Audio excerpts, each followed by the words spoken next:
The UConn women are ranked number 2 in the preseason AP poll. Why I think that's appropriate, but not where they're going to finish.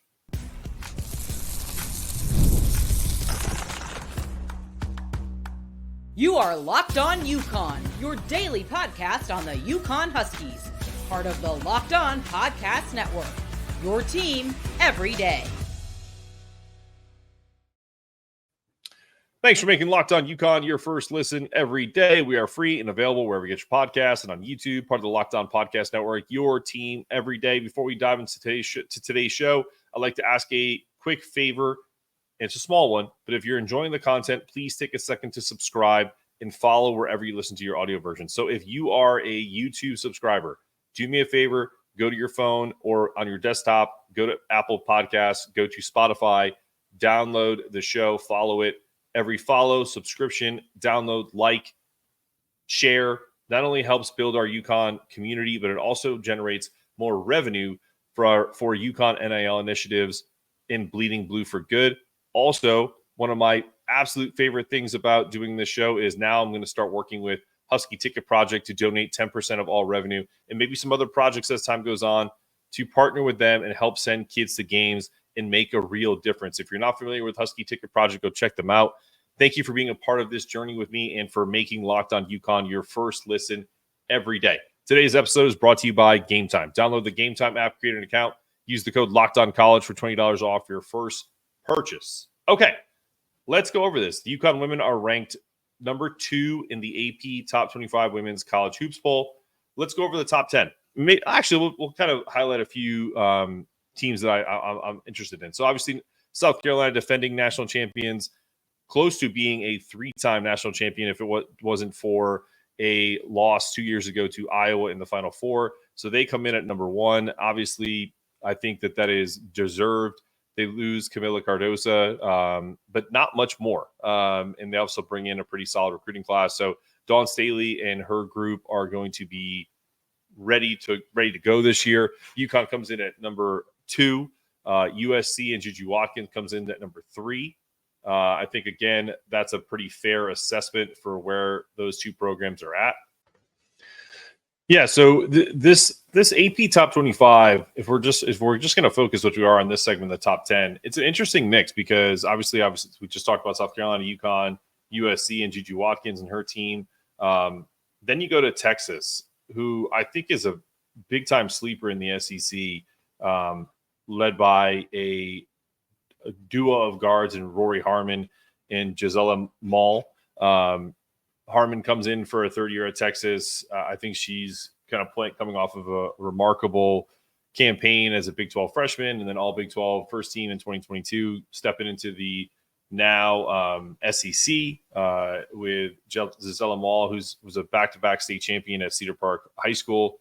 She's joining the Longhorns for her freshman season after leading her team to her first championship. So they're expecting big things from this duo, as well as Madison Booker and Shady Hall, another guard. So it's guard heavy, but I just feel like, again, with the amount of playmakers they have, they're going to be a tough out in the tournament, and also kind of be interesting to see how they transition into the SEC coming from the Big 12 as conference realignment rears its ugly head there. UCLA of the Big 10, another weird thing to say. Also, USC is in the Big 10 at number 5, fresh off having 5 women represent 3 countries in the 2024 Olympics. Just a really tough Big 10 now with adding USC and UCLA into the mix. Then there's our old foe, Notre Dame of the old Big East. They are the favorite to win the ACC this year, led by Hannah Hidalgo. Then you have LSU at 7. I mean, say what you want about Kim Mulkey personally, but she always has her teams ready, and they always come prepared. So they're in the top 8 here at number 7. Iowa State at 8 will play this year. We actually play them this year. Should be an interesting game led by center Audie Cook. Will be interesting to see how she matches up against Jana and Ice Brady. Audie, I think she averaged something like 23 points a game. I was looking it up. I thought she might have left Iowa State, but I'm almost positive she's there. I mean, I don't think they're ranked in the top 10 if she transfers out. But anyway, then at 9, you got North Carolina State. Storied history in a tough ACC this year. comes in at number 9. And then Oklahoma rounds up the top 10 as they enter the SEC. What's my first point of view from reading that top 10 and kind of giving you some high-level thoughts about that? Number one, for all the talk, in particular with myself on this show, of conference realignment and UConn going to the Big 12, the team that would benefit the most from a conference realignment would 100% be the UConn women's basketball team. Forget about football. Forget about the men's team. If you look at the teams that are in the top 25, the only other ranked team in the Big East is Creighton, and they're ranked 21st. If you look at the Big 10, if you look at the SEC, the Big 12, there's no Pac-12 anymore. So ACC, Big 10, and the type of money and the competition. Forget about the money that would be generated by a UConn in the Big 12 that has to play Iowa State, who's ranked 8th in the country, or because I feel like on the women's game, you do a better job of scheduling non-conference opponents to make these marquee matchups. And especially when you look at UConn's schedule, like UConn's playing number 15 North Carolina this year. They're playing number 17 Louisville. They're playing at number 6 Notre Dame. They're playing Iowa State, who's ranked 8th. They're playing number 3 USC. They're obviously playing Creighton. They're playing number 1 at South Carolina, which will be probably the biggest game of the year out of conference. So, but what I love about the women's schedule is they have these little breaks where, they're in the middle of a Big East season and they go play at Tennessee, which is a nostalgic rivalry game as Tennessee is kind of working their way back into relevance. And they play that February 6th. That's right in the heart of Big East schedule. And then on top of it, then you go 13 days or 10 days later to go to Columbia and play at South Carolina. I think that's the best thing that you can say about the women's game is not only is the play and the ability of the players to getting better and better every year, is that they do such a good job of marketing the marquee games, and they don't need neutral site games to kind of drub up that extra marketing dollars. Like, I'm sure that's where that's where it's going to go. But these games are played on campus. These games are played in true road game fashion, and that's what makes college basketball so special. So it's one of the things I love about the women's game that is sadly went away on the men's side. Before we turn to the schedule and what goes ahead, I think there's some really good opportunities on the board here for UConn to solidify themselves as a top 2 program in the country today. Not all time, they're the best program of all time. South Carolina is the clear number 1. But the opportunities that they have, as we mentioned, is these games, right? They're playing, the first one is a neutral site game in North Carolina, and not on campus, but in Greensboro. That's an ESPN2 6:00 game. The next opportunity, the Big East schedule is going to be a cakewalk. But man, the out of conference schedule is rough. Like as we mentioned, they're playing 1, 2, 3, 4, 5, 6 teams ranked inside the top 15, and not all of them are at home. Most of them are away. South Carolina's away. North Carolina may be neutral site, but that's an away game. That the Greensboro Coliseum will be an away game for them. Iowa State is at home. They're playing at Notre Dame. They're playing home against USC. They're playing at Creighton. Obviously, that's Big East. But man, it's not a schedule that is going to be conducive to them going undefeated. I can tell you that. So I would quell those expectations. But let's talk about what needs to happen when we talk about this schedule and the opportunities of some of the women that we've talked about stepping up and where I think this team will be in certain points of the season. Coming up after this. Are you ready to watch UConn versus Wake Forest live? There's nothing like the energy of a live game. You guys know this. Now you can grab your tickets easily with Game Time. Game Time makes finding tickets for your favorite events fast and hassle-free with their new Game Time Picks feature. You can get access to amazing deals on the best seats without all the fluff. You can even check out the view from your seat before you buy, so now you know exactly what to expect. I love that. And right now, you can save big on your first purchase. So just download the Game Time app, create an account, and use the promo code Locked On College for $20 off your first purchase. Whether you're looking for last-minute deals or planning ahead, Game Time has you covered. Don't miss out on UConn versus Wake Forest this Saturday, noontime. Grab your tickets at Game Time and experience the excitement live. Download the app and use the code Locked On College and take $20 off your first purchase.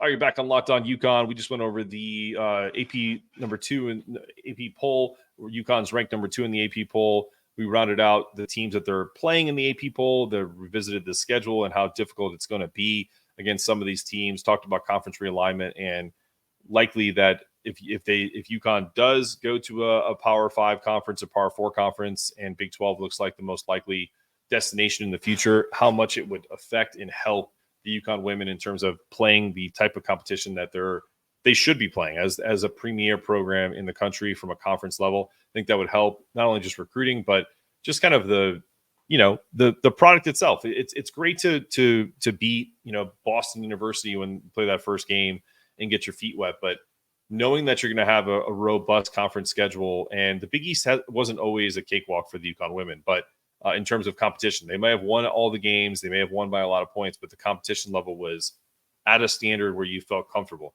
It's not there anymore. Emily Adams and I had that conversation about a week and a half ago, where the Big East this year is way down. A lot of that is transfer portal, but a lot of that is just, the Big East, I don't think has made enough investments into, women's basketball as a whole, with the defections to the ACC and others. I just think the new Big East on the women's side has done the UConn women a disservice. This is the best program that's ever been in college basketball from a women's perspective. And to kind of only play one ranked team likely throughout the season. Now, can there be some surprises? Sure. But I digress. So the opportunities ahead for this team are really going to be about how they shape those first few games. We're not going to have AZ. We're not going to have Caroline. I think there's going to be some opportunity for some other players to step up. And I'm going to pause for a second because we are having some technical difficulties. Give me 1 second. And through the magic of podcasting, we're back like nothing happened. I think what's going to be interesting for me going forward is, we talked about this with Emily. I've had robust conversations with people online that are very interested in the rotations of this team, and really kind of not knowing what Geno is going to do, and not knowing if we're going to have Caroline back, not knowing if Morgan, if Aubrey Griffin's going to be back, if AZ Fudd's going to be back. I know Ayanna Patterson was in a cast. I saw that on Emily Adams's Twitter account. And so who are the players that are going to have to step up? You're going to have to get Morgan, you're going to have Sarah, and you're going to have Allie. The 3 freshmen are all going to have to potentially play bigger roles. But the biggest role, I think, is going to be from Caitlyn Chen. We did an entire show about how Geno loves her intensity, loves her aggressiveness, loves the fact that she can come in as a graduate student that's played a ton of games, that has won at a high level in the Ivy League. She's the Ivy League Player of the Year. I think she's going to make a huge difference. And this takes nothing away from KK Arnold. It takes nothing away from Ashlyn Shade and the contributions they made last year, and then making their leap to a sophomore season and campaign. I think if we're talking about a player that is going to make or break whether UConn can compete for a national championship this year, it's Caitlyn Chen. Because we haven't talked about her in every episode.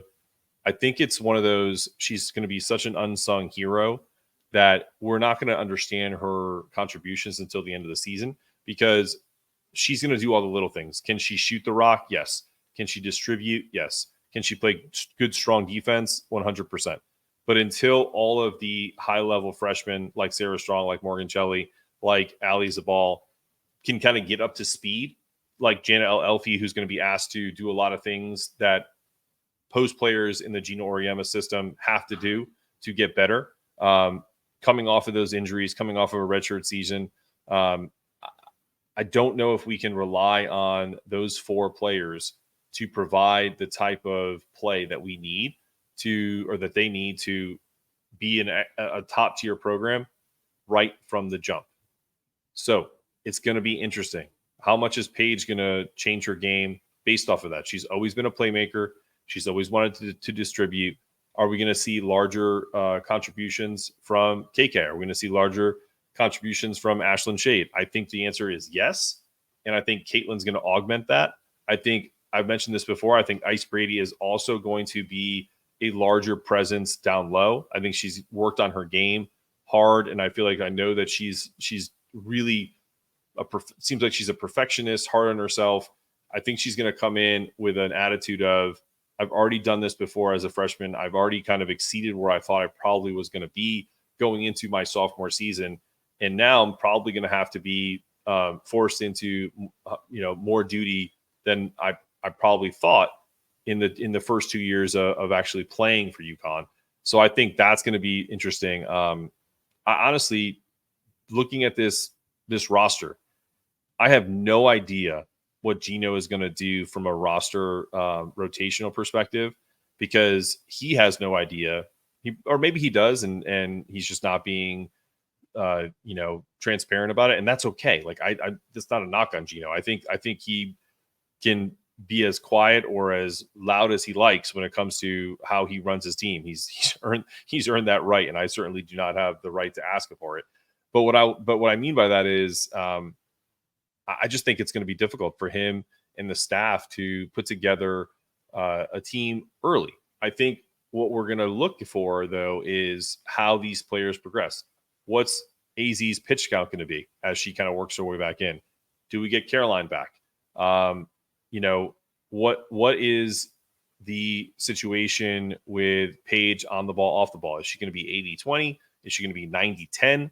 Is she going to be 70-30 and relinquish some of that to Caitlyn on a second unit? Or are they going to play it a little bit together?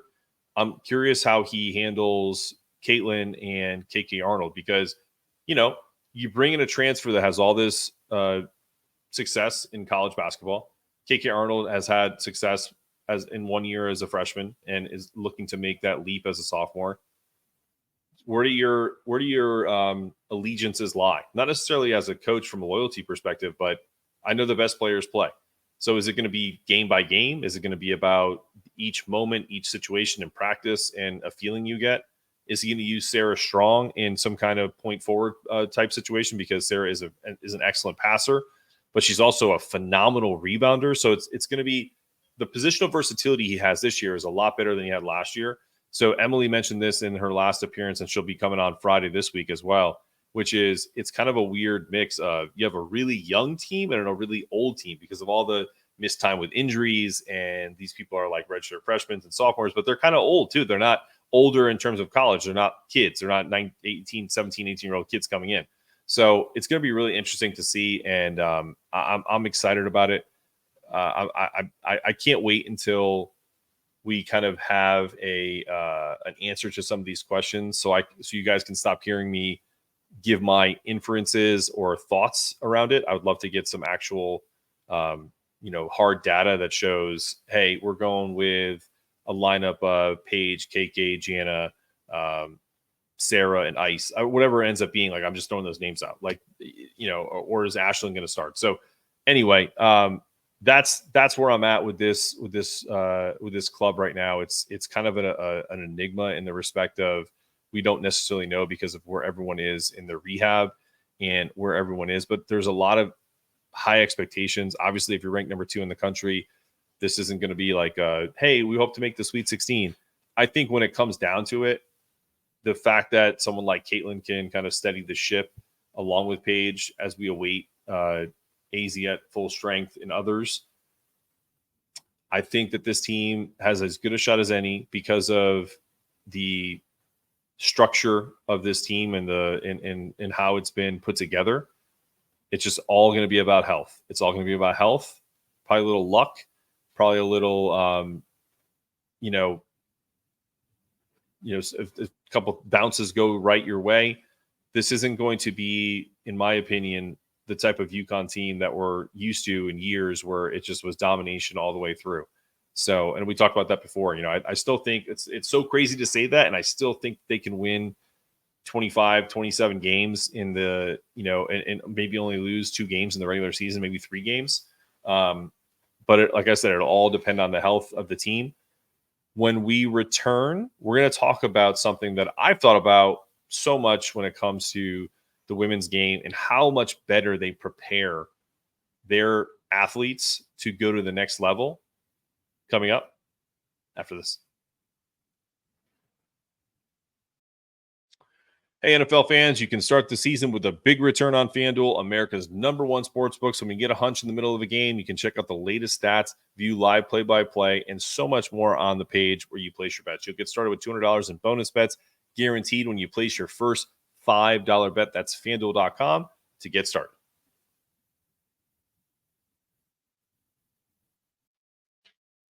All right, you're back on Locked On UConn. We've talked a little AP poll, the upcoming games, revisited the schedule as we did a couple days ago, and talked about some of the top 10 programs we're playing this year. Lamented how the UConn women would benefit the most from conference realignment if we were to enter the Big 12. But there's also something that I thought was an interesting topic, which is women's versus men's college basketball in terms of comparing the game structure. 4 quarters versus 2 halves. And I'm merely talking about this because as I get into a season of covering the UConn women for a Locked On Podcast Network that I love here, I'm curious for feedback of this segment, which is I think that it's such a better flow of basketball in a 4-quarter situation versus a half. And I also think it becomes more strategic from a coaching perspective, because you don't have to worry about the whole, if they get 2 fouls in the first 10 minutes, because the quarters end and you reset. It's not that you gain extra fouls. It's that there's more of a frequent reset to, improve both the player experience and the viewer engagement in the respect that fouls versus free throws. For example, at the end of a men's game, you guys all know this if you're basketball fans, that they foul down the stretch, and if you're in the 1-and-1, it's like a quick thing. If you get to 10, if 7 is 1-and-1, 10 is the double bonus, you get 2. In the women's game, it's 10-minute quarters, and every 4 fouls, it's automatically 2 shots. So they do the same thing in the NBA and the WNBA, where it's 5 fouls and then it's 2 shots. So you could literally foul 4 times in the first 10 minutes of a game and not feel like you're getting close to the 1-and-1 in men's college basketball, because you know that the fouls are going to reset once you hit the second quarter. Now, I read this and it makes sense. The media timeout structure on the women's side, it minimizes the media timeouts for quarters, because you're maintaining a continuous play until it gets under the 5-minute mark. On the men's side, it's the 16, the 12, the 8, and the 4. So you lose 2 media timeouts. I don't think anyone's worried about media timeouts on the fan perspective. I know that that's probably the reason why it's never gone that way from a men's college basketball. But the women's game, it just flows. And when we talk about the alignment with like FIBA rules and the alignment with the W, it just makes more sense. It also aligns better with when you're transitioning from the college game to the pro game, or you're going to play international play. That transition is seamless. There's nothing. It's not like there's anything new to learn, but I just have such a frustration with, why the women's game automatically coalesces with the W and international, and the men's game does not. And if it's money, fine. But I also feel like on the women's side, we're doing a much better job of marketing the players, like the players themselves that drive engagement to these teams. The Paige Bueckers, the Juju Watkins, before the Caitlyn Clarks, the opportunities for these players are pretty much limitless at this point. And I love that we're getting into, and I know that there's probably UConn fans that are probably going, throwing up at that, because it's all about the team. And I get it. But let's face it, guys, college basketball, women's and men's, have very much so been about the coaches, then it's the team, then it's the player. Now, in this today's day and age, it should be about the players, the teams they play for, and the coaches that set them up, not the other way around, because coaches for years have made their living off of the backs of players who, and not that they're not deserving, but I love that. The one thing I love about media today, and there's not very many things, is that if there is a media star, people will know who they are because they're undeniable, not because they don't have talent. So, say what you want about Angel Reese. She is not the most famous. She's not the most likable character in all of sports, but what she is she's a phenomenal basketball player. She dominates on the court from her role, and she gets a lot of press for it. Does she get press for other reasons? Absolutely. Paige is in that same boat. Unfortunately, Paige is always going to get a lot of views because she is a fantastic player. She's undeniable on the court, but she also has an appeal that is different than other players that you see in the women's game. Same thing with Caitlyn Clark. So I feel like what I'm getting at is there is a really good opportunity for the men's side to emulate the women's game and go, okay, let's go to a 4-quarter structure. Let's start to really market our team, market our players. Then we go to their teams. Then we go towards the coaches, because all the older coaches, the Geno Auriemmas, we joked around about, I guess there was a joke between him and the Stanford coach of who's going to retire first and who's going to end up with the most wins of all time. And Geno will have that, right? But Geno is a dying breed. Younger coaches are going to come in, and there's going to be brand new rules with NIL and maybe some profit sharing with the House ruling on revenue sharing for men's and women's college basketball. So I just feel like there's such a high level of engagement now on the women's side, and mostly because they do a better job of marketing players versus teams. Take the AP poll, for example. South Carolina should 100% be number one. The UConn men were not, coming off a back-to-back national championship. The reasons behind that are likely reasonable and fair, but from a marketing perspective, and I know this is individual AP voters, but why wouldn't you rank UConn number one on the men's side? And why wouldn't you rank South Carolina number one on the women's side? That's the story. They're coming in looking to defend titles and come take it from them. Now, the UConn women are going to be in a position to take the title away from South Carolina, and I can guarantee you, if the UConn women pull off a championship in this year, next season, they'll be ranked number one. You can bookmark this. You can record it.